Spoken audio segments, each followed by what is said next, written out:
The Trimet Masters of the Universe have decided to give us their board meeting yesterday, about a week after the board meeting actually met.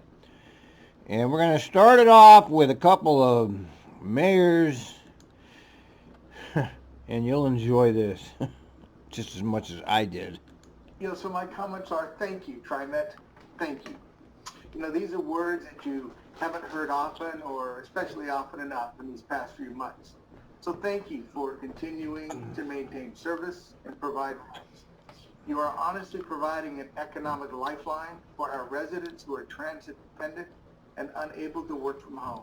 And I'm not just speaking of those in Hillsborough, but I'm also speaking of those throughout your entire service region.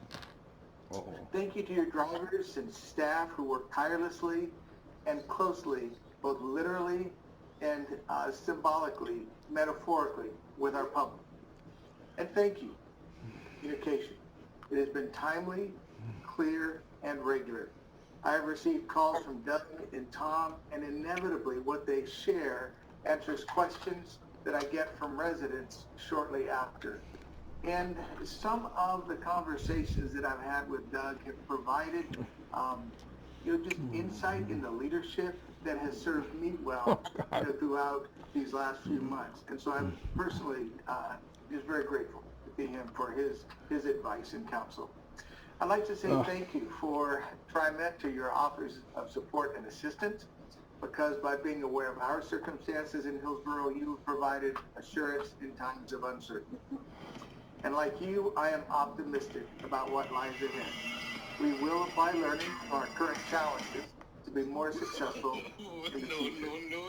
And I'm optimistic about the future because this past week alone, one developer in South Hillsborough sold 12 homes. This is an area where Trimet service is a selling point. So there's a light at the end of the tunnel.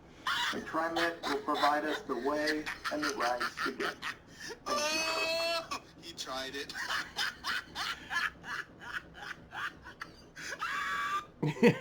Did you hear that, man? The developers are happy. Did you hear him? I don't know. I was doing my laughing sound effect. Anyway, that was disgusting, wasn't it?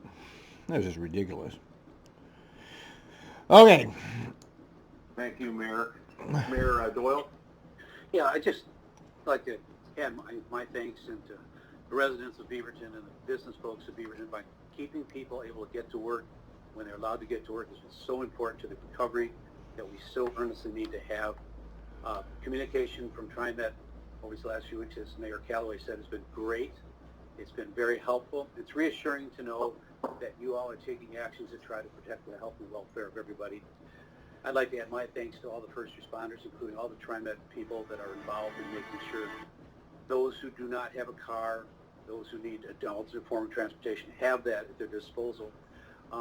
When I go in the office, and obviously we're on a stop, and it seems as if the ridership is picking up on maps, and the transit center is starting to pick up as well. So those are good signs, but we're all in this thing together. We've got a lot of problems to solve as we move forward that we know about, and I think we'll get there.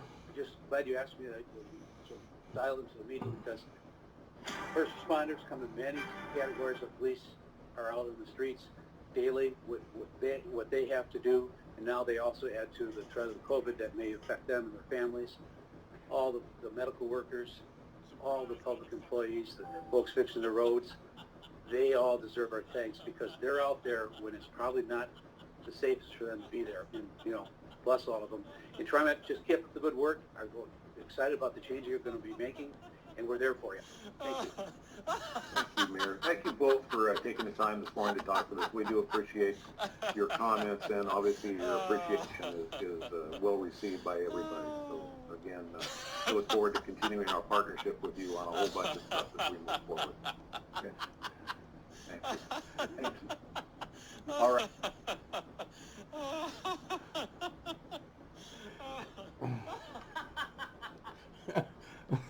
Okay. That was painful, wasn't it? Yep, two mayors, everybody that's in on this tax-funded pork barrel lifestyle, mayors, city council, technocrats, these are all people funded by the taxpayers. They can't stop praising each other ever. It's like you'll never hear any criticism from any of these people about anything. This is Charles Kraft.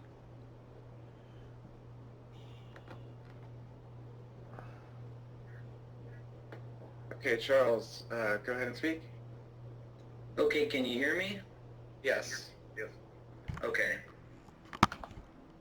So I submitted a written testimony yesterday that I think most of you received. So good morning, Board of Directors, Mayors Callaway and Doyle. My name is Charles Kraft. I'm a resident of Beaverton. I live in the Raleigh Hills neighborhood. A budget is a moral document.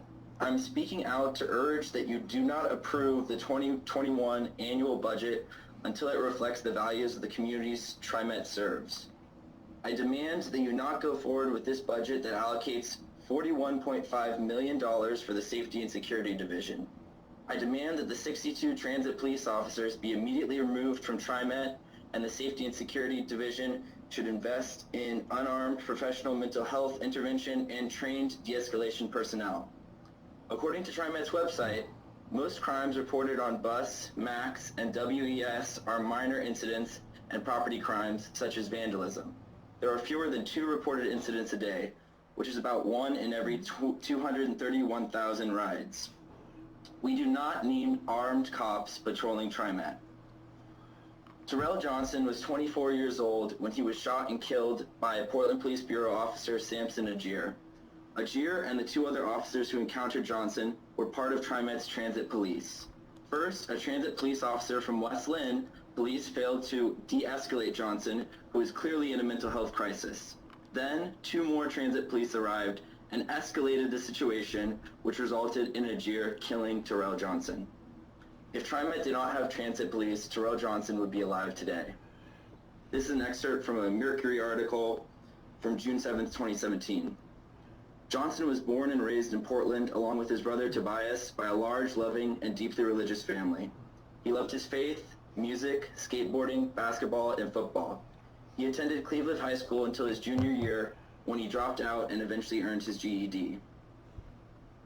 You were happy when you were with him, says Jesse Howell, who met Johnson when they were teenagers attending the same church youth group in Portland.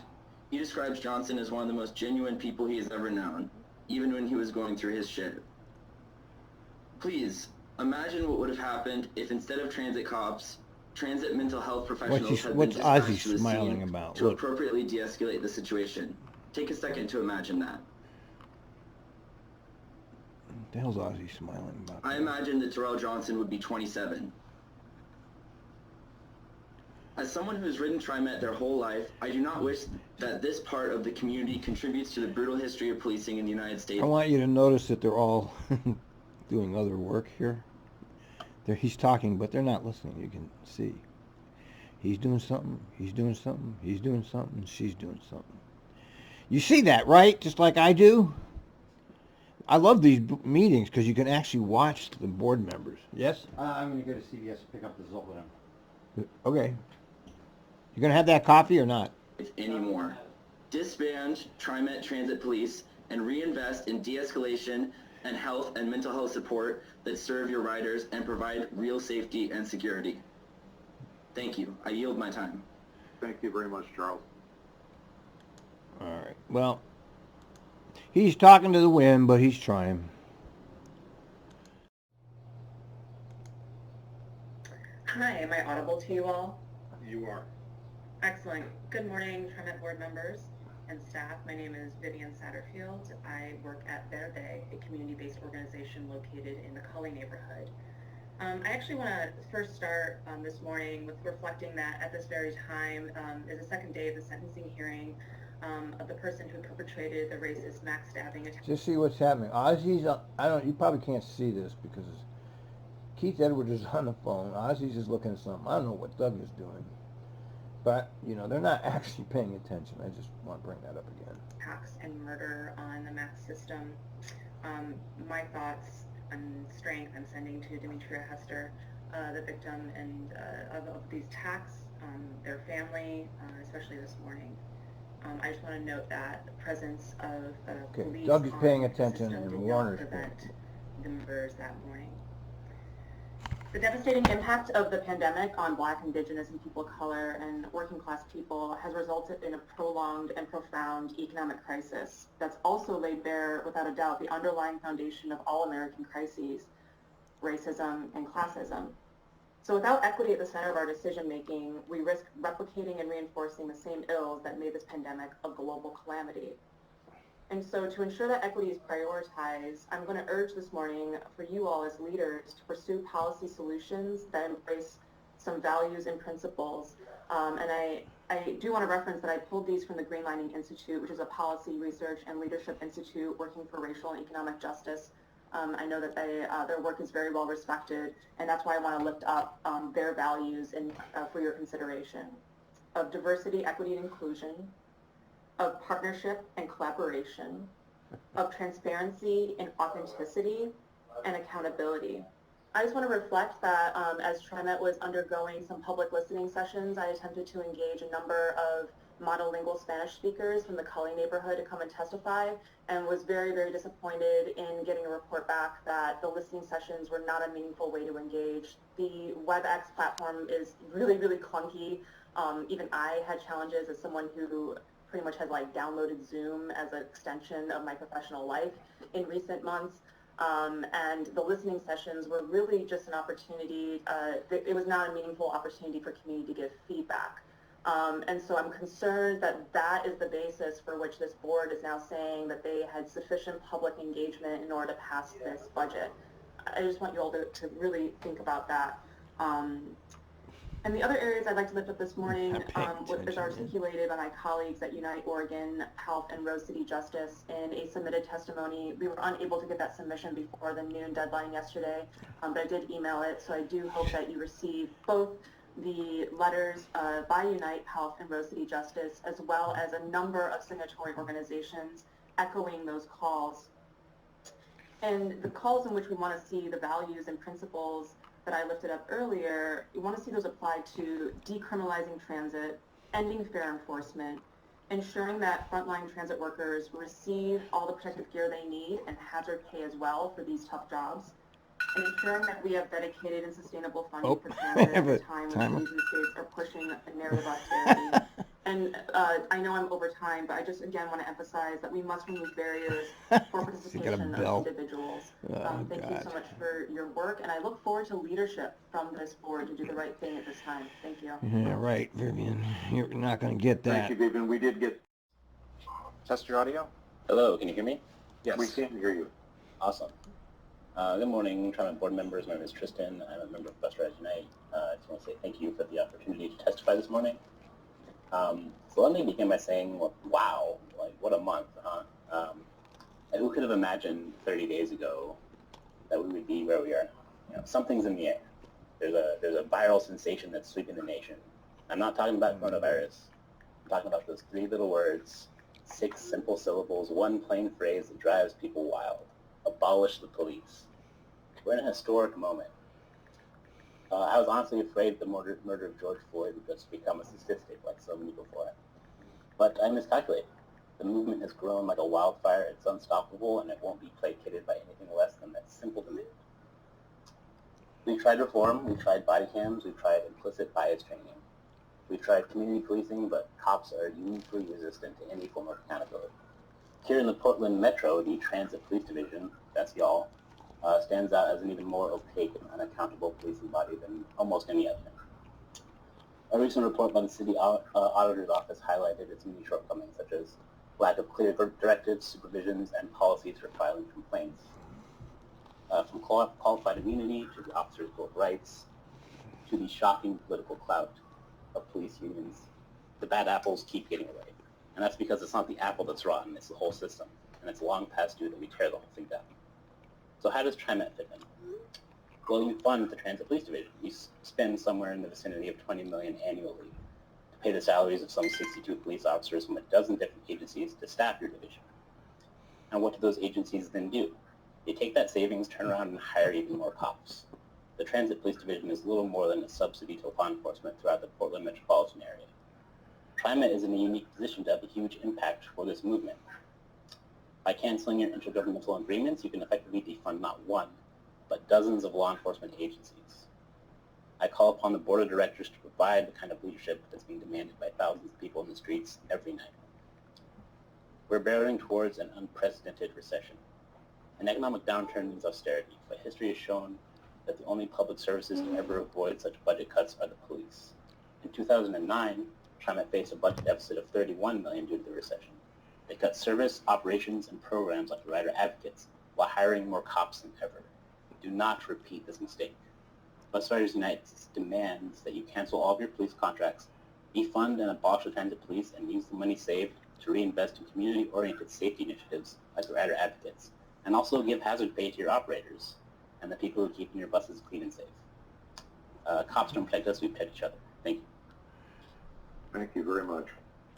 And your timing's impeccable. I hear Warner. All right, well, he says it all. Of course, it will go nowhere because you're talking to a wall. Nice try.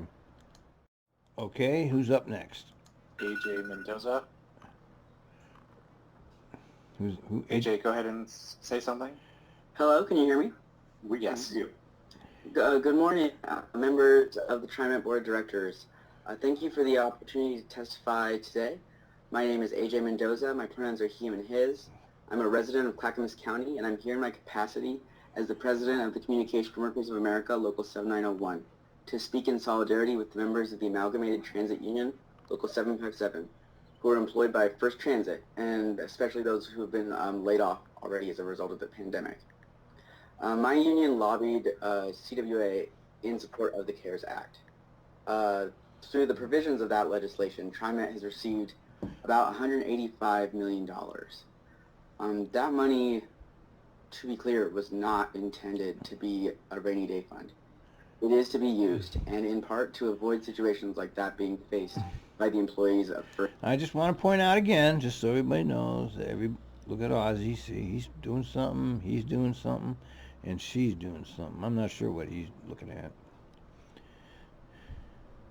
First Transit. And also, it must be said that after this pandemic is in the rearview mirror, we really need to bring the non-fixed route service back in-house. Trimet, this board, has the fund. Ozzy's always been in the habit of doing his work during the public testimony. He doesn't listen. Occasionally he'll look up funds and the directions from Congress. On behalf of the 700 members of my union, we implore you to follow the letter and the spirit of the CARES Act and immediately take action to ensure that the workers who keep Trimet running, not fair enforcement, not the transit police, are returned to work. The pandemic was not the fault of essential workers, and their sacrifice in keeping the system running speaks volumes. This board must act now to do what is right. Thank you. Thank you. Hold on. Okay, next cut. is, Okay, next up. and I see him here twice. See him here 3 times, so I'm going to try the first one and we'll see if that works. Kim, go ahead and say something. Yes? You might have 2 microphones on. Kim, it looks like you probably got the WebEx playing back into your microphone, which is creating a reverberating effect. If you can turn down all of your audio sources except for the one you're speaking into, and we'll try again. Okay. Try again, Kim. I think, and I apologize for this, but I'm going to keep speaking because I think this is one of the points I want to raise. Okay, we can hear you now. This platform is not useful for people who are not computer literate or who have never used this program. You all need to put something on your website to explain how to do this or use this program. Who is this? Second, for people who are visually impaired, this thing is a nightmare. You cannot navigate without having to use or to not use a magnifying system. I urge you all to put something on your website to explain how to use this platform if you're going to continue to use it, including where things are on the platform. Okay, I know who that guy is by the sound of his voice, but I didn't catch his name. I'll have to replay this. We've seen him before. He is blind, I believe. Having said that, the purpose of my testimony is to represent the Rosewood Initiative. Yeah, Rosewood guy. Who I am the Director of Transportation Equity. I want to echo what the other speakers have said about this budget and the need to reallocate the resources for police funding to other areas, including people who are trained and experienced in de-escalation, mental health, and other ways of addressing safety concerns on your system. Hold on. Sorry. I am going to deviate a little bit in agreement with some of the comments. As a regular transit user and a dependent transit user, you need to do a much better job working with your drivers, not all, but a significant majority or significant number who in fact have a tendency to escalate situations that do not need to go where they go. I have seen numerous occasions where a driver has started a conflict with a passenger or has continued behavior that escalates situations. I filed a complaint with through your process about an incident last year where a driver essentially almost let a riot on her bus because the other passengers were angry with an individual. That driver did absolutely nothing to de-escalate other passengers. All right. Okay, I think his testimony is great and he's got great points. But having been an ex-driver, I feel the need to stand up here and remind people that driver interventions don't always go the way you think they're going to go. Somebody's having a rage back there. The worst thing that a driver can do is have that rage pointed at them. It's one of those situations that drivers have to be real careful in how they handle. I mean, they're bus drivers. They're there to drive the bus. They can't regulate the behavior of the people on the bus. That's what the police are supposed to be there for, and the supervisors. Let's hear. I had to stand up and tell them to quit doing what they were doing.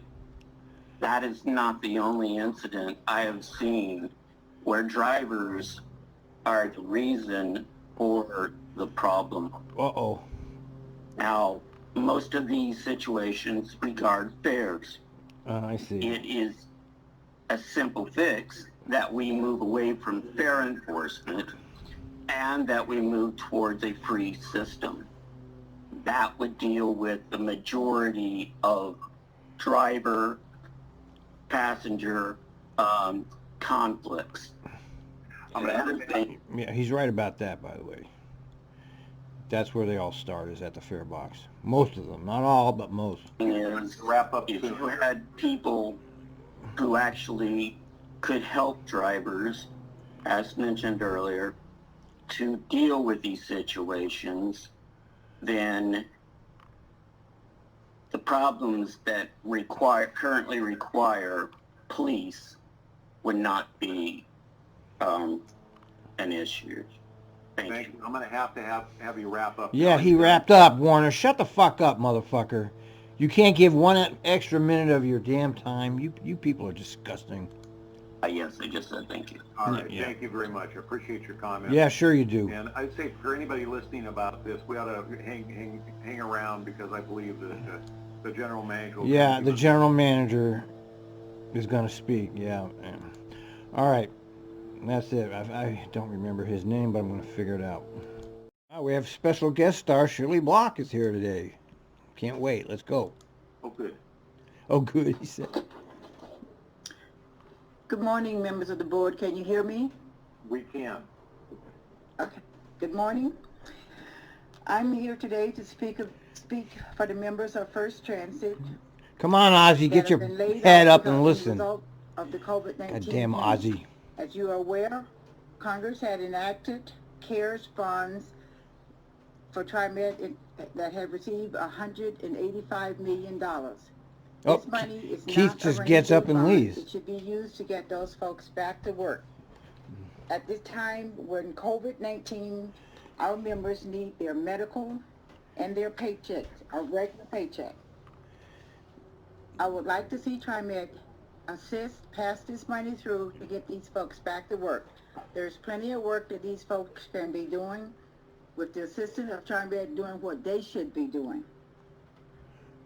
There's no need for people who are out there braving the buses, these small buses, when you can put 2 or 3 people on these vans and to have significant spacing for them. That's a good I point. encourage you as president of ATU 757 to do the right things for these members. These are your members too. You need to bring them back into house. Quit contracting out all this work. That should be our work in-house, not contracted out. I would also like to talk about the rider advocates. I too would like to see rider advocates back on the system. We had a safe system. Unfortunately, Trimet got rid of all the rider advocates, and the people in the community are the ones that people respect and look up to. Please bring the rider advocates back to Trimet. I encourage you for safety reasons out there. It's so much violence going on in the streets now. Don't wait a year, Doug, to do this.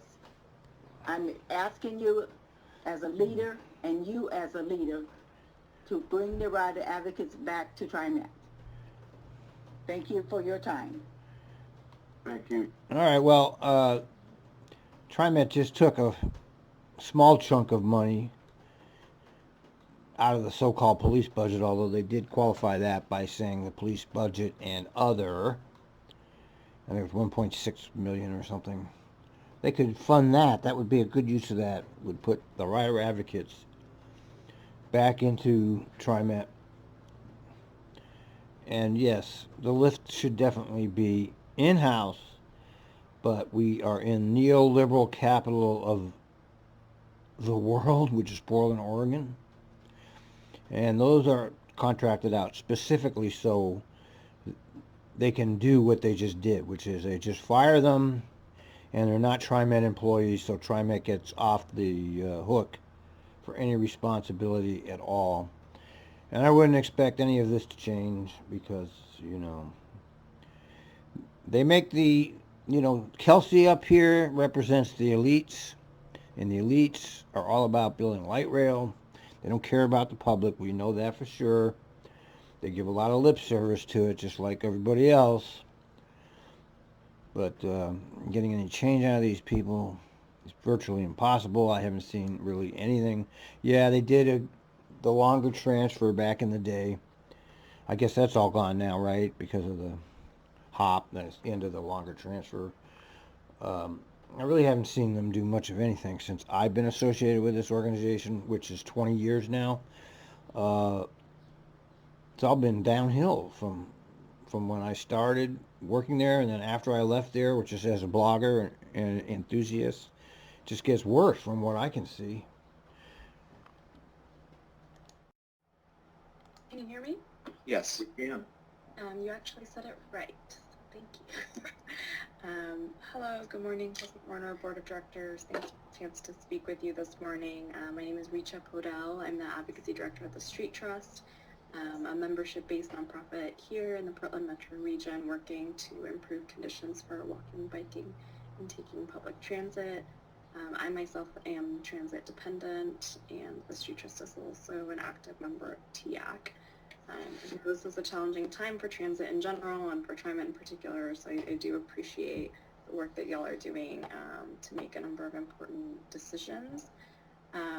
As y'all consider the budget today, the Street Trust and many of our partners that have spoken already are really coming together to demand the end of Trimet's relationship with any and all police presence on our transit system, including contracts with police, PPB, with local police and sheriff departments, contracts with private police forces and security organizations, and really hoping for a public commitment to an allocation of future funds towards policing. I think especially in this moment that we're in and the collective sort of awareness that we're in, and then coupled with the need for transit agencies to be creative in their budgeting, the safety and security portion of the budget for Trimet should really be cut more than the 1.8 million that's been kind of floated and considered.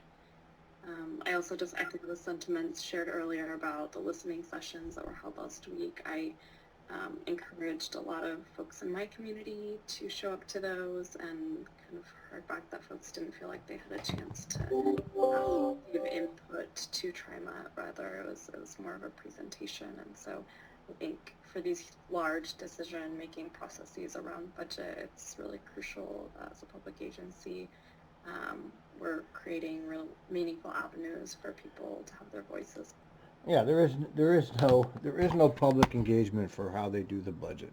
None.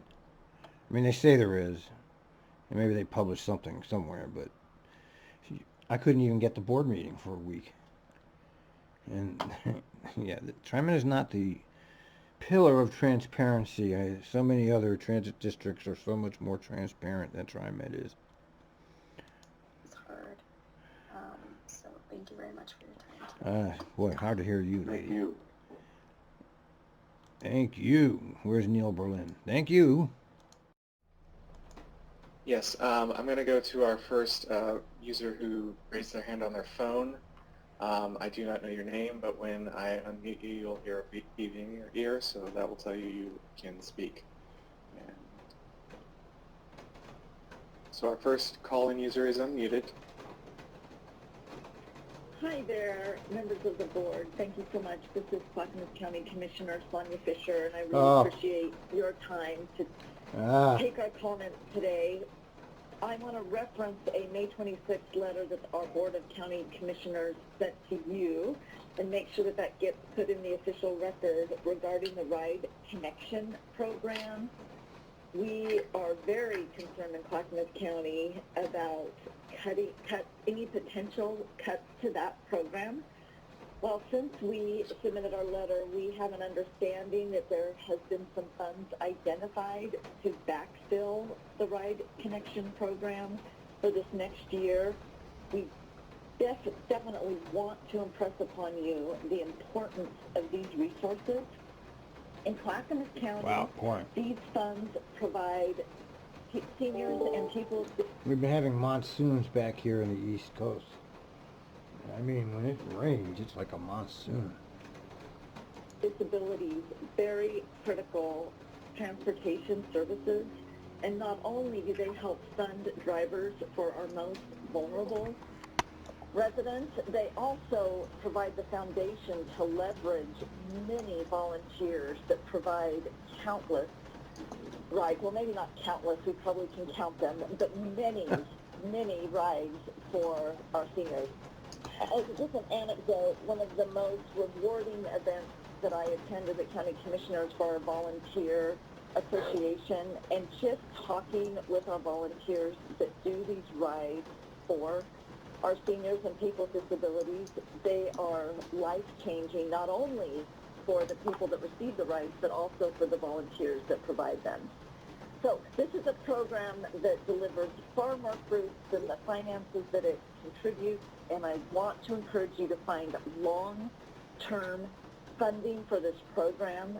These are the most important services that we provide, and I so appreciate your service and your dedication to those who are most vulnerable in our community. Thank you. Spoken like a true Thank politician. you, Commissioner, for your testimony. And we also believe. All right. You know, I want to bring up again that the only things that have been cut have been services to actual people. Bus service was cut 20%, and then they cut the vehicle loads down by half. Lift service was cut, and ride connection was cut. But at the same time, all the Trimet capital projects are going full speed ahead. The thing that people don't need is going full speed ahead. The things that people do need is cut.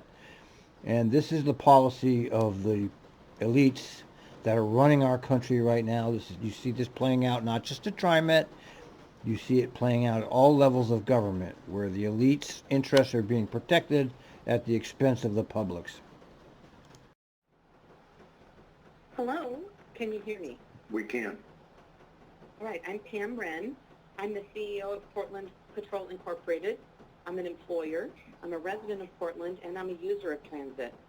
Our company values the partnership and the support of the police that are dedicated police officers to the transit. She's Portland Patrol, so you know, this is like asking the police union how you should treat the police, because they're part of the police. Well, they're not, you know, a lot of their officers are connected to the police. So obviously we know where she's going. I don't even know if I'll post this one. And we want to retain that dedicated police for several reasons. As an employer, we strive to offer safe transportation alternatives for our employees. Many of them use public transit on a daily basis. Our office sits on the mask sign. Not all security and police interactions are due to mental health issues. In the past few weeks, we've relied upon the transit police for their quick response to deal with issues that are beyond our scope of practice as customer safety officers. Nobody says get rid of the police for crime prevention purposes only. Obviously, you need police for crime prevention. You don't need police dealing with fares, okay? Officers, we have reconnected 2 juvenile runaways, assisted in the arrest of an alleged sexual assault suspect. Without that dedicated police, the response time would be greater to respond to those things, and we want to make sure that our employees and residents of Portland have a safe riding experience. Yeah, well. Thank you. Where were you during the Jeremy Christian attack? Nowhere. As a matter of fact, you wouldn't even have caught Jeremy Christian had a rider not kept an eye on him. He was caught because a rider followed him off the train.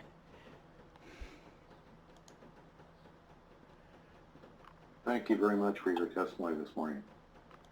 All right, well, that's obvious. We knew where that was going to go. All right, we got the last one here, and I'm going to take a break from this. All in user that we're going to unmute is going through now.